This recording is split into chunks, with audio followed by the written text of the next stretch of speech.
All right, ladies and gentlemen, welcome back. I'm Tony Mecham. Again, I'm an oral and maxillofacial radiologist, and I'm going to be talking about intraoral radiographic anatomy. I remember when I was in dental school, I was not a big fan of anatomy, and in fact, I kind of felt like this. It was just rote memorization of facts. Of course, being an experienced dentist, and especially as a radiologist, I recognize the importance of anatomy. And so we're going to go through all the different structures you should be able to recognize. You'll see most of these images are from some of these texts, especially White and Farrow's Oral Radiology, Chapter 12. But each of these texts has a fairly good chapter on intraoral anatomy. You should be familiar with most of this vocabulary, but you do need to understand when I'm talking about a dark area of a radiograph, that's the radiolucent part. A light area of a radiograph is radiopaque. And most of you have been through dental anatomy already, so this is going to be a review of dental anatomy. Teeth enamel are 96% mineralized. That's why they appear so opaque in a radiograph. The more something blocks out x-rays in a radiograph, the more opaque it's going to be. So what do you think this is right here? That's going to be a metal restoration, a dental amalgam. Dentin, similar to bone in that it's about 75% mineralized. When I'm talking about bone, that's more the cortical bone or individual trabeculation. Of course, bone has marrow spaces in it, which dentin does not have. So dentin, by comparison, is going to appear more opaque than bone. But as far as mineralized component, it's very similar to bone. And then cementum is going to be similar to bone or dentin, but it's so thin you're not really going to see it in a radiograph. What is the pulp? That's the soft tissue inside the tooth, so the nerve and the blood vessels. And so being soft tissue, they're going to be really radiolucent. The crown is what we're talking about above the gums, root below the gums. So again, this is likely a review for most of you. I'm not going to go through all these things, but take a minute to pause this if none of these are really familiar to you. Root canals. So these two images just show some variation in the canals. Sometimes you can see it extend all the way to the apex of the tooth. In other cases, you don't see it. That doesn't necessarily mean there's a problem. It may exit before you get to the radiographic apex, or it may just become so small, like in this case, it probably bifurcates into two different canals, and so it becomes so small that you don't see it radiographically. So just because you don't see it doesn't necessarily mean there's a problem. Same could be said of the PDL space. Sometimes it appears wider than others. Not uncommon for it to appear fairly wide in the coronal third, and sometimes it just kind of disappears. But for the most part, you want to see that PDL space outlining the roots.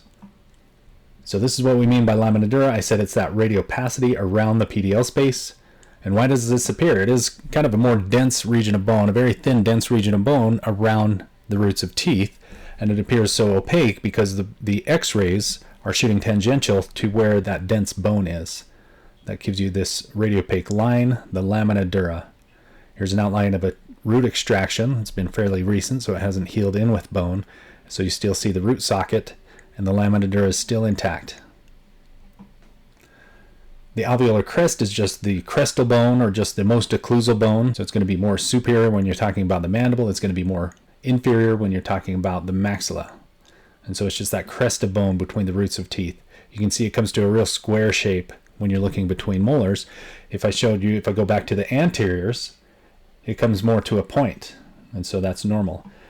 And it should be within 2 millimeters of the CEJ. That's considered normal. It does recede apically. Some people argue that it happens with age, but a periodontist will tell you that it's not a normal process to lose this alveolar bone around teeth. What that means is a lot of people have slowly progressing chronic periodontal disease. And it should be continuous with the lamina dura. In health, you're going to have this nice, fairly sharp angle between the lamina dura and the crest of bone. That's one thing you can look at when looking for periodontal health. Okay, this is just a flashback to one of the literature references on that alveolar crest level. So measured from the alveolar crest to what? What are we measuring it? To the CEJ. If I go back here, that's this distance, the alveolar crest right here. The CEJ is the cemento-enamel junction, where the cementum, or the part of the root, interfaces with the enamel, and that should be 2 millimeters or less in health, within 95% confidence interval. Once again, here's your periodontal ligament space. This is showing some areas where it's really well demarcated. You can see it all the way around the roots of these teeth, but as I said earlier, in some cases, you may start to lose it. That doesn't necessarily mean there's a problem. It could be a sign of ankylosis, but in most of these cases, it doesn't look to me like ankylosis. All right, little pop quiz for you. Which of these two lines is the PDL? Is this one a fracture? Or why not both? Yeah, both of them are PDL spaces. If you can imagine the X-ray beam, it's not always going to pass perfectly tangential to both of them in a line, and the X-ray beam may align sort of askew to where this lines up. When we're talking about a root that has an hourglass shape, like the mesial surface of these mandibular molars, there can be two different PDL spaces, one on the lingual, one more on the buccal root. You should be familiar with what cancellous bone is, or trabecular bone. So cancellous bone is where you see the marrow space and then these little small lines of support structure where the mineralized portion of the bone is. We call that trabeculation. So it's trabecular bone or cancellous bone. We can refer to these little spaces as marrow space. And so that's what we're looking at here in the radiograph. And this mentions how there's a difference between the maxilla and the mandible and how those trabecular spaces appear. In the maxilla, they tend to have small, thin trabeculation and smaller marrow spaces, whereas in the mandible, it tends to have larger marrow spaces and more distinct, thick trabeculation. In some cases, a common variation you're going to see is in the inferior body of the mandible. You're going to see very large marrow spaces, and it's going to have an overall radiolucent appearance. So that's just an anatomical variation I get asked about a lot. Is there a lesion here? And then I compare to the other side and say, no, it's just kind of sparse trabeculation in here. A lot of marrow space in the mandibular body. All right, so this is just a list of 30 structures that I think are important to memorize and be able to identify on any intraoral radiograph. That doesn't mean this is all-inclusive. There may be certain things that you see, but I think this is a good starting point for really understanding anatomy and knowing what you're looking at in a radiograph. Let's go through some of these in the maxilla. All right, first one, what is this? There's this radiolucent line. It looks like it has these corticated or these dense radiopaque lines around it. Is this a fracture?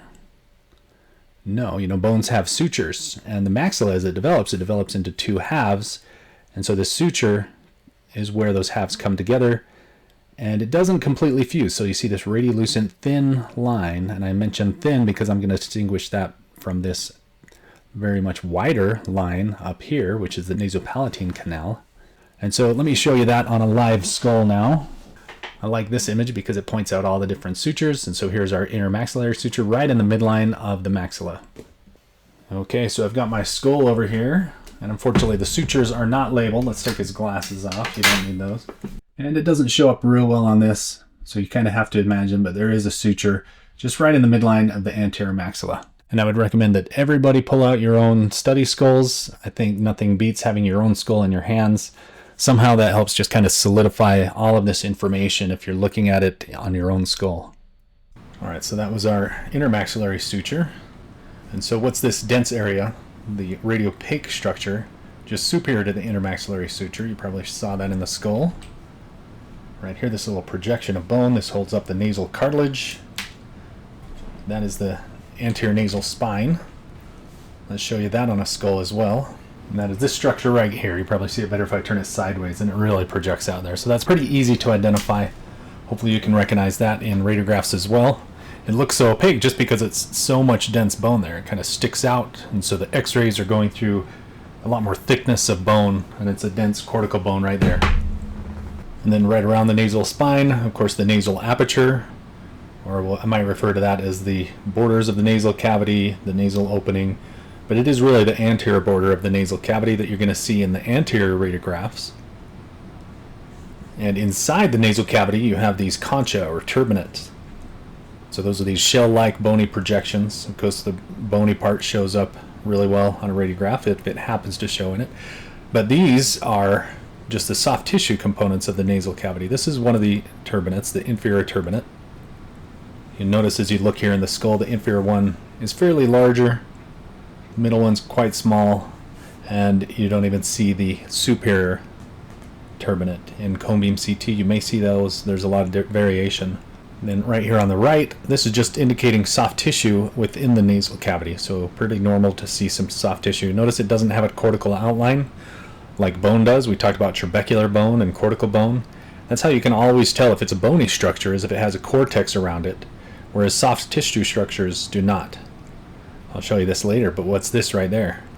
That's another soft tissue structure. A little hint is a periapical radiograph for the maxilla a lot of times comes from above, and that projects the point of the nose tip, down onto the radiograph. So not uncommon to see the nose. You see it here as well. and sometimes you'll see lip lines as well. So here on the left is what we were just looking at. See, these are the anterior teeth. You may notice that these are incisors. If not, pay attention to that. Point out where the incisors are, where the canine is.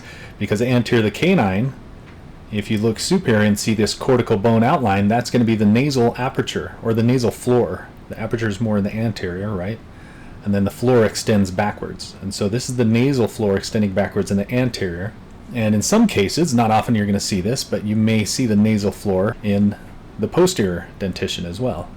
We'll talk about this one coming up, but this is the floor of the maxillary sinus. And so don't confuse that. Typically what you're going to see is this undulating kind of rolling borders of the maxillary sinus. There's a lot of variation into the size and shape. But if you have a straight line going back, that is the floor of the nasal cavity. Another thing you can refer to this as is the hard palate line, because it's basically two sides of the same coin, right? The hard palate, the other side of that is the nasal cavity.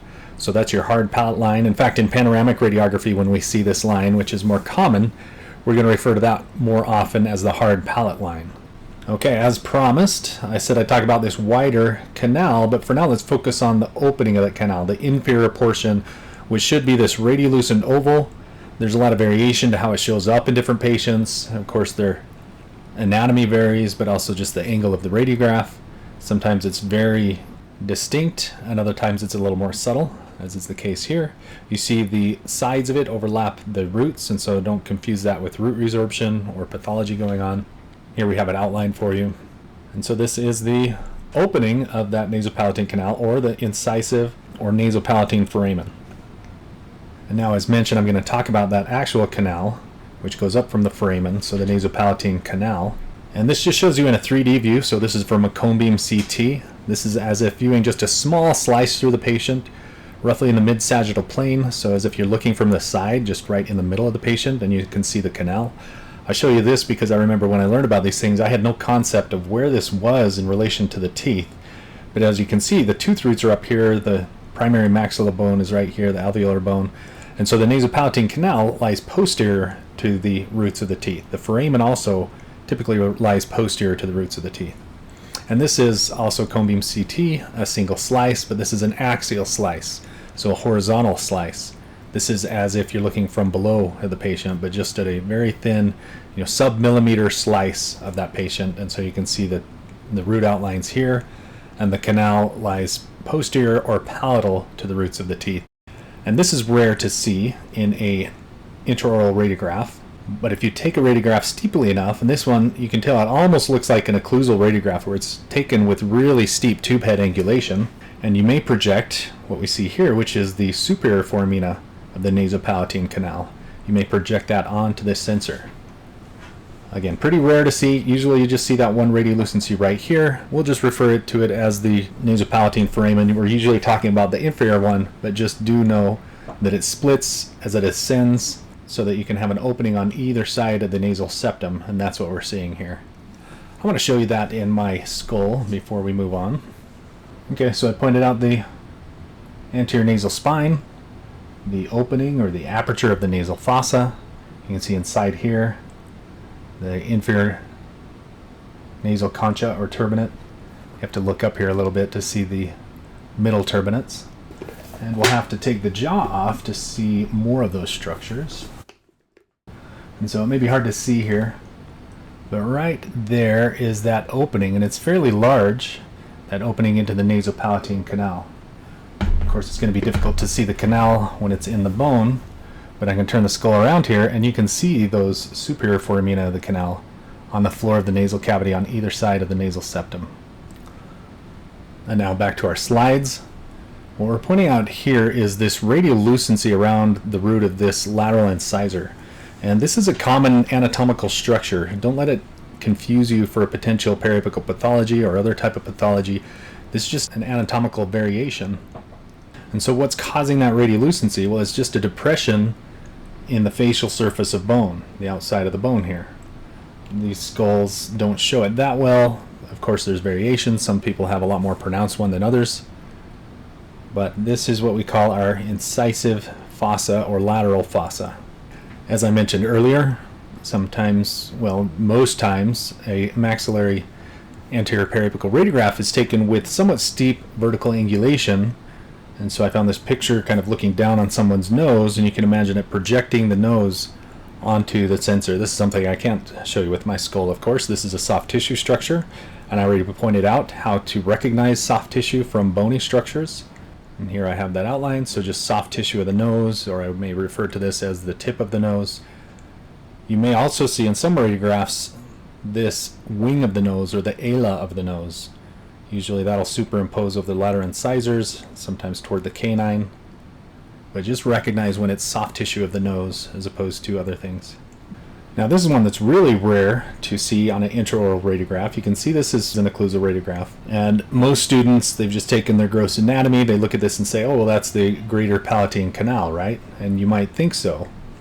But on closer inspection, even an occlusal radiograph isn't taken perfectly from above. There's some anterior angulation, if you can imagine that. And what it's doing is it's projecting this canal that's on the lateral surface of the nasal cavity onto your sensor. This is a really rare instance where you can see it in a periapical radiograph because it was taken so steep. It was taken with the steepness of an occlusal radiograph. You can tell by the foreshortening of the teeth here. And so this is the nasolacrimal canal. And this is a canal that drains from the orbit, the eye hole, the eye socket. This drains tears into the nasal cavity. This is why when you cry, your nose runs, right? The nasolacrimal canal. Okay, I mentioned this before, but this is a really common thing. As dentists, we should be really aware of the maxillary sinus because our roots will often be intimately involved with maxillary sinus as it kind of dips down in between the roots. Hopefully you recognize this as a buccal root. So the distal buccal root, mesiobuccal root, and then that's the palatal root, this big long one, conical one right here. And so you've got to recognize the sinus borders. Always make sure those are intact and continuous. And so now we've talked about both of these structures right here. And so which is which? If I tell you one of these is the floor of the nasal cavity, one is the maxillary sinus, how do you tell which is which? If you start looking at the teeth, you're thinking correctly. So this is an incisor, that means this is more anterior. These are premolars, that means that's more posterior.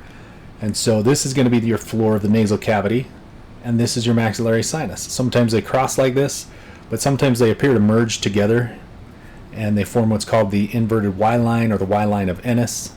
And so just be able to recognize when I'm referring either to the maxillary sinus or the floor of the nasal cavity. You notice the floor of the nasal cavity keeps extending backwards as we saw in that one posterior periapical. But it's more common to see it in the anterior radiograph, and as it continues anteriorly, when you see both of them, you can safely recognize the maxillary sinus and distinguish that from the floor of the nasal cavity. As I said, dentists should be intimately familiar with the maxillary sinus because we're working in very close proximity to them. Hopefully not directly with them, although it does happen. Sometimes you'll lose root tips into the maxillary sinus, and other things, odontogenic infections can extend into the maxillary sinus. So sometimes you get odontogenic sinusitis. And so the maxillary sinuses are just air-filled cavities lined by a mucous membrane inside the maxilla. And this mucous membrane in health, it's going to be really thin, so thin that you don't see it radiographically. But most people have a little bit of thickening of that mucous membrane, whether that's from allergies, dust particles, things in the air, smog. And so a lot of times in radiographs you'll see this little thin soft tissue lining on the floor of the maxillary sinus, which isn't always a sign of a disease. Or if you do consider it a disease, I think of it like gingivitis, where everybody has some degree of it. His structure is pyramidal in shape with a base along the medial wall and then the apex extending laterally into the zygomatic process of the maxilla. So we're going to talk a lot about that, which is my favorite anatomical structure. All the maxillary sinus borders should be thin. They should be outlined by a thin cortical line, as we see here. And so this is all the maxillary sinus. Why does it look so dark? There's a thought question for you. Hopefully you've been through physics. You recognize that more radiation hitting the sensor makes it more dark.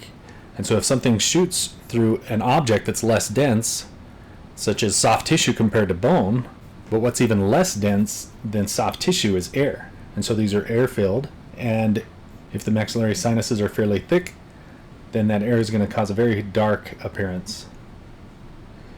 Here we see an edentulous patient. Hard to tell which way is what. I can tell from this anatomical structure, which I haven't talked about yet. This is the zygomatic process of the maxilla. You can see that extends posteriorly, where the zygomatic bone extends posteriorly. And so I know this is anterior. So if you look in this case, here's the zygomatic process of the maxilla. The zygoma extends posteriorly here. That means this is the anterior portion of the radiograph. And it does make sense. The sinus starts to come up. It starts to ascend as you proceed anteriorly. But this is the maxillary sinus. You follow the borders. They're intact and continuous. What's this? Another thing we're going to talk about. This is just a bony wall within the maxillary sinus, and we call that a sinus septation or septum. And there we have the same thing here on the right. So you wouldn't confuse this with a residual root file, right? This patient has not had root canal therapy on any of these teeth. Just know that this is a common anatomical variant of the maxillary sinus. Here we see in this one as well. So just a remaining bony wall within the sinus is a sinus septation. And then what would you call a radiolucent line usually extends horizontally when you see it across the maxillary sinus. So pay attention. Is it radiopaque like a septation, or is it lucent like a neurovascular structure? Yeah, that's a neurovascular canal. Whereas this one, as indicated, is a sinus septum or septation. All right, I've mentioned already this as my favorite anatomical structure. Why is it my favorite? Well, I'll get to that in a little while. But this is the zygomatic process of the maxilla. And here I tried to show you the kind of angulation that an X-ray tube head would come in, as it looks a little bit down on a maxillary radiograph. And you can see this saddle of bone right here. I'll point that on my skull in a minute. But it's that saddle part of the bone, and that's actually a part of the maxilla. And I'll point out the suture line of the maxilla as well. And so that's why we refer to this as the zygomatic process of the maxilla, because this bone right here is the zygoma, the cheekbone. Here, this view shows it a little better. The red outlines the suture lines. So this is the zygomatical maxillary suture, the suture between the maxillary bone and the zygoma. This is the zygomatical occipital suture, which you're not going to see in intraoral radiographs. And back here, what bone is this? Well, if I told you there's no sutures going back here, hopefully you recognize this as the squamous portion of the temporal bone.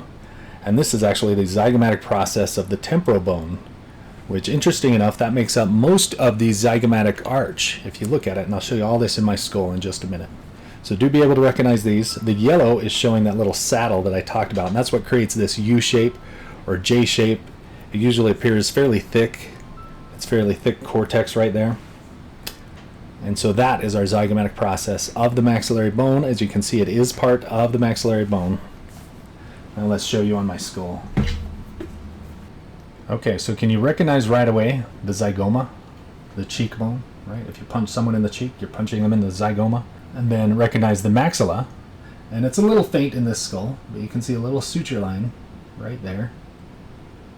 The zygomatic process then is just this little saddle-like shape extension of the maxillary bone before it gets to the zygoma. And so that's the zygomatic process of the maxillary bone. Okay, here's our zygoma again. Here's our occipital bone up here, so the zygomatical occipital suture. And then back here is the zygomatical temporal suture. And as I said, if you pay attention to the zygomatic arch, so we refer to this entire thing as the zygomatic arch, even though about 2/3 of it is made up of the temporal bone, the zygomatic process of the temporal bone. But the big thing to recognize in our intraoral radiographs is that structure right there. And definitely say this 10 times until it just rolls off your tongue. Zygomatic process of the maxilla. All right, so what am I looking at right here?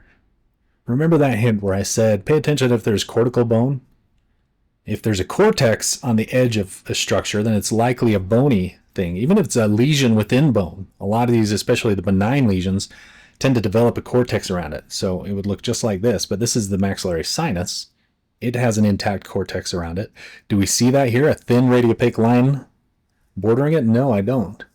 And so this is more of a soft tissue structure. Now, where in the mouth are we looking? This looks to be a premolar. Canine would probably be here. Again, I can appreciate the maxillary sinus there, even though there's not a lot to go by. I can still appreciate the orientation of this, just looking for these different anatomical landmarks. And so this is around the canine premolar region. And what are we looking at? There's your hint. This little overlap of soft tissue here in patients' cheeks. This is the nasolabial fold. And so it's just that fold of soft tissue makes this part a lot thicker, where the cheek kind of folds over. And I love anatomy in one way because everything is named just after where it comes from and where it goes. Nasolabial fold. Comes from the nose, goes down kind of to the lip. So nasolabial fold. This is another one that's somewhat rare to see in intraoral radiographs, but it's good to know because you'll see this in panoramic even more frequently. And what are these little plates of bone that extend posterior from the maxilla called? Those are the pterygoid plates. Usually the big one and the one that really stands out is the lateral one. And so here we see the lateral plate. But what we're pointing out here is an interesting little thing. This is a little projection of bone off the medial plate, and this is called the hamulus. That's an important structure when you're making dentures, the hamular notch, a little impression related to the hamulus. And that actually extends inferiorly from the medial pterygoid plate. So sometimes you'll see this, but it is somewhat rare. For those of you who know anatomy already, what would this be? This is actually the coronoid process, a portion of the mandible. Usually when I ask this, students guess the condyle, but the condyle is really back here further. But in some cases, in an intraoral radiograph and maxillary radiograph, you may see the coronoid process of the mandible. All right. Here, before we get to mandible, let me show you on the skull again, those structures.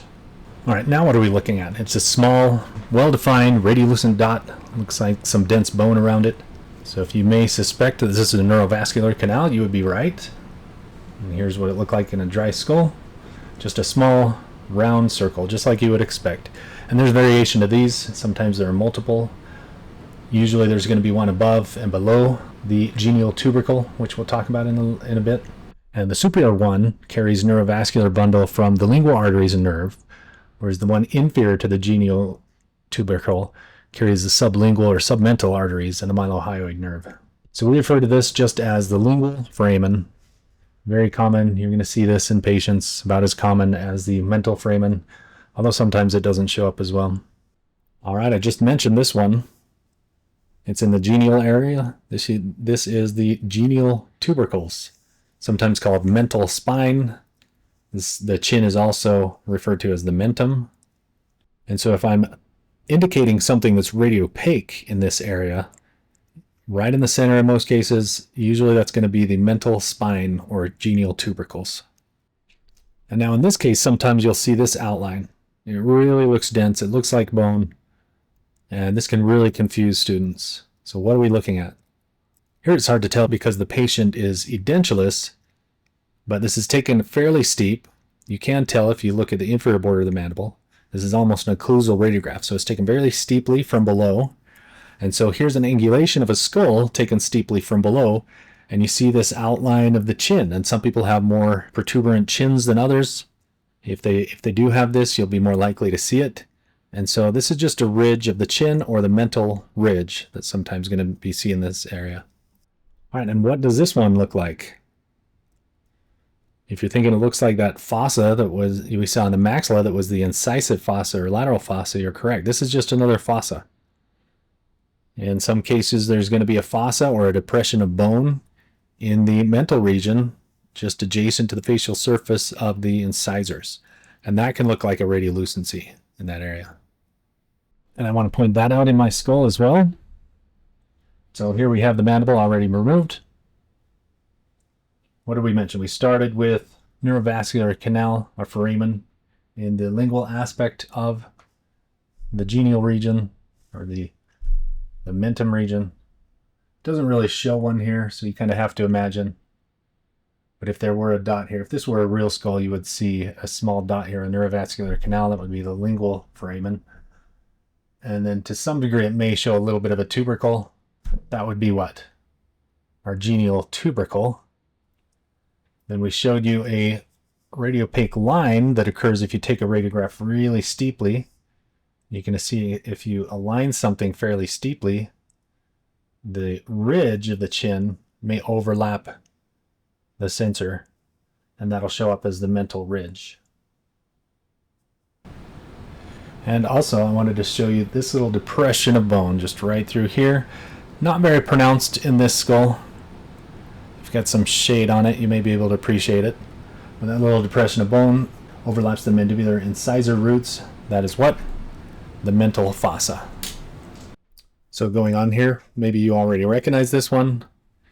This is a good one to know because it can be easily mistaken for a periapical inflammatory lesion, periapical radiolucency, whatever you want to call it. And of course, in this case, as in most cases, it doesn't necessarily overlap the apices of teeth. But you can see in some cases it does. And this is just another anatomical structure, so a very good one to know and to recognize. This is the mental foramen.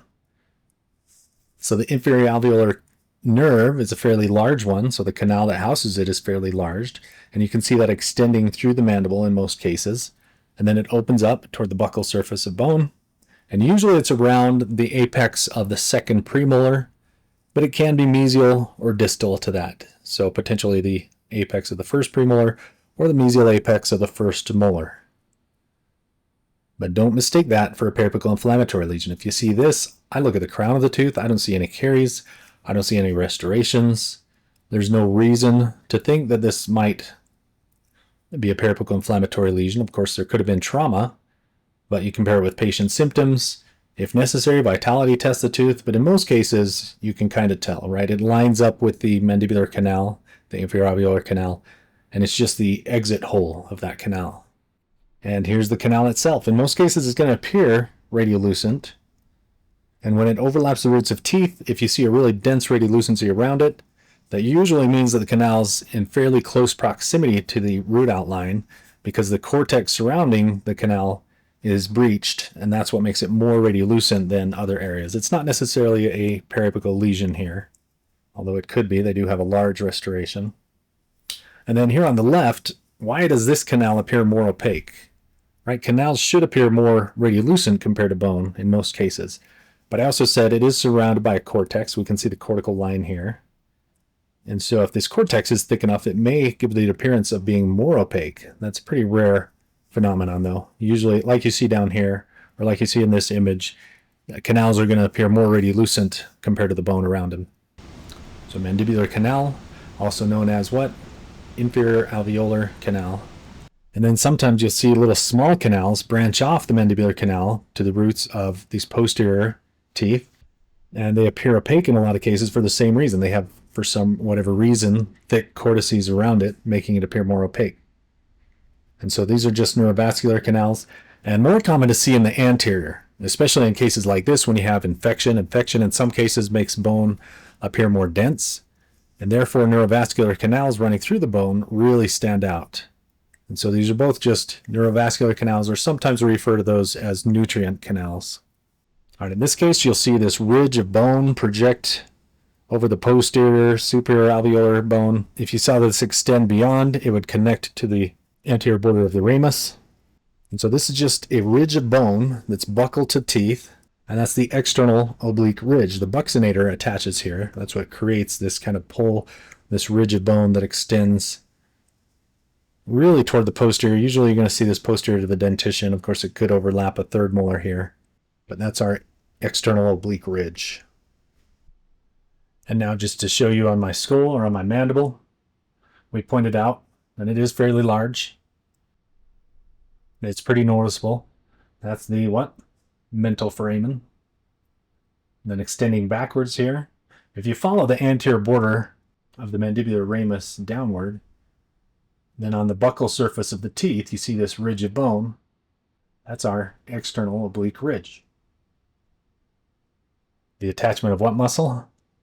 That's the buccinator attachment. And then what are we looking at here? Is this the same thing? Is this the external oblique ridge? No, the external oblique ridge was further superior. You expect to follow that upward, and it connects to the mandibular ramus.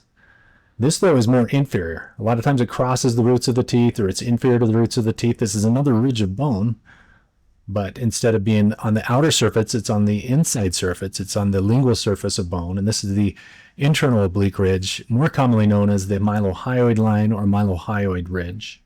You can see in this case it's superior to the inferior alveolar canal. In this case, it kind of overlaps the canal, making it difficult to see the superior border of the canal. And so there is some variation also with how it aligns with teeth. And you'll never guess what muscle attaches there. If it's called the mylohyoid ridge, good bet that that's the mylohyoid muscle. And inferior to the mylohyoid ridge, you get another fossa, which in a lot of cases will appear radiolucent, like this large radiolucent area inferior to the teeth, inferior to the mylohyoid ridge. And this is a large fossa called the submandibular fossa, kind of thought of as where the submandibular gland sits, although the submandibular gland will be separated from it by some fatty tissue, but it may be the pressure of the submandibular gland as things are developing that causes this submandibular fossa. Let me show you those two things on my skull now. All right, can you appreciate the mylohyoid ridge? Might be difficult to see unless I can get some angulation here. There, that's about right. Get some shadow on it. And so instead of the external oblique ridge, which came down from the outside here, the internal oblique ridge just kind of crosses over maybe the apical region or the roots of the tooth, if you can imagine that projecting on your sensor. That's where our mylohyoid muscle sits. Here we see a pretty good view of it. And then just inferior to the mylohyoid ridge is this depression of bone, which is the submandibular fossa. Sometimes really pronounced in patients. It can be very radiolucent. Just depends on how deep that fossa is. And then in some cases, if you take a really steeply angled radiograph, you may see the inferior border of the mandible. And how do we know that's not the canal? What do we have here? The mylohyoid line. See how this is more radiolucent than the bone above it, so that's our submandibular fossa. This is the superior border of the inferior alveolar canal. It's not always super pronounced. Here's the inferior border of the canal. And then the inferior border of the mandible is fairly thick. You can see this looks like 3 or 4 millimeters. Inferior to that, all we have is external to the patient, going through soft tissues, but mostly just air, and so that's why that looks so dark. So inferior border of the mandible. Oh, I showed you this one in another radiograph. Hopefully you remember. If not, we're looking at a maxillary molar PA. It's taken fairly far from the posterior. And this portion of the mandible can sometimes get projected onto the sensor. That is the coronoid process. I always tell this story when I was in the Air Force and working with another captain, a young dentist, just the first couple of years out of dental school. He saw one of these, and just like this, where it looks like it may even have a little radiolucent line around it, like a PDL space. He saw just a glimpse of that, and he thought this was a retained root from a third molar, and he'd made plans to go in and extract it. Fortunately, he took one more radiograph before starting the surgery, and it wasn't there. So what was it? It was just, alignment. Certain alignment will cause this coronoid process to project over that ridge of bone. So don't make that mistake.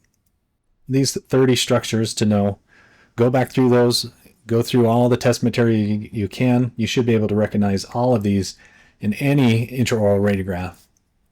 And maybe some of you that may have you feeling like Ralphie here. Don't worry, I was there at one point. You can learn it. Repetition is everything, I think, with anatomy. Look at all sorts of examples of these. I mentioned before, I think these textbooks do a really good job, each of them with their intraoral anatomy chapter.